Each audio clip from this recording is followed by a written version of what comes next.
You'd think that after 40 years of working with your hands and minding your own business, people would learn to leave you and your property alone.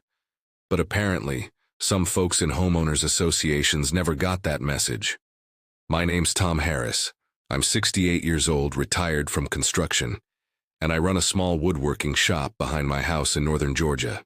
It's nothing fancy, just a sturdy metal building with my tools, a couple of benches, and enough sawdust on the floor to prove I keep busy. The neighborhood I live in used to be farmland. Over time, developers came in, put up nice houses, and formed an HOA.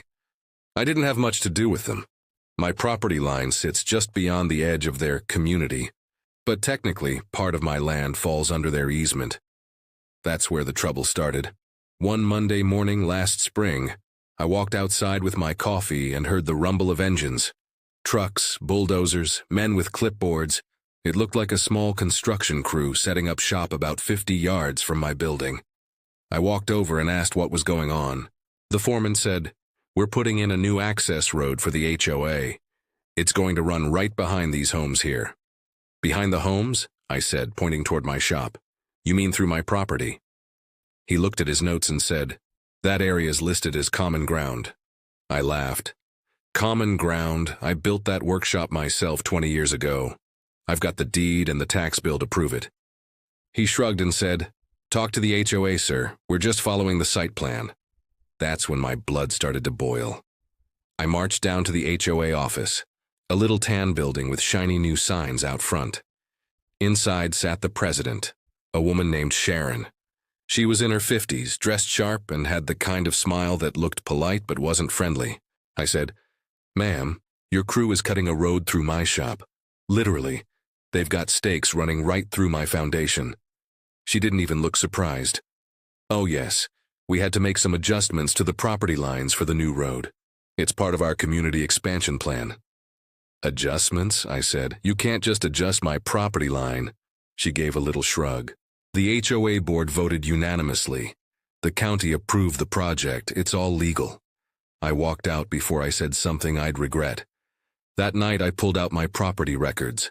My late wife, bless her heart, had kept every document perfectly organized. Sure enough, the land deed clearly showed my boundary line. And that common ground the HOA claimed was mine fair and square. So I did what any old contractor with some fight left in him would do. I called a lawyer. Her name was Denise. She looked young enough to be my granddaughter, but she knew her stuff. When I explained the situation, she grinned and said, "Let's have some fun." She sent a cease and desist order to the HOA, demanding they halt construction immediately. The next day, I walked out and saw the crew still working, cutting right up to the edge of my shop. One guy even had the nerve to ask if I could move my stuff out of the way. So I called the county zoning office myself. I gave them my parcel number and asked if there were any recent permits filed for road construction. The clerk checked the system and said, "No, sir, nothing under your property." That was the nail in their coffin. Denise filed an emergency injunction that afternoon. The county sent inspectors out the next day and found that the HOA had submitted incomplete paperwork. No landowner consent, no updated survey, and no legal right to dig where they were digging. Construction stopped cold. The HOA had to send letters to every homeowner explaining why their new access road was suddenly on hold. Sharon, the president, called me personally to clear things up. I told her, "You don't build through a man's shop without asking first." Now you can explain that to the judge. The case went to court within 2 months. It wasn't even close. The HOA was ordered to restore my property to its original condition, pay for all damages to my shop's foundation, and cover my legal fees. Denise even got them fined for violating county permitting laws. All told, they ended up paying close to $180,000 in penalties and repairs. You should have seen Sharon's face when the judge read that verdict. I just sat there, quiet as a church mouse, while she turned the color of a ripe tomato. A few weeks later, new HOA signs popped up around the neighborhood announcing leadership changes. I heard Sharon stepped down for personal reasons.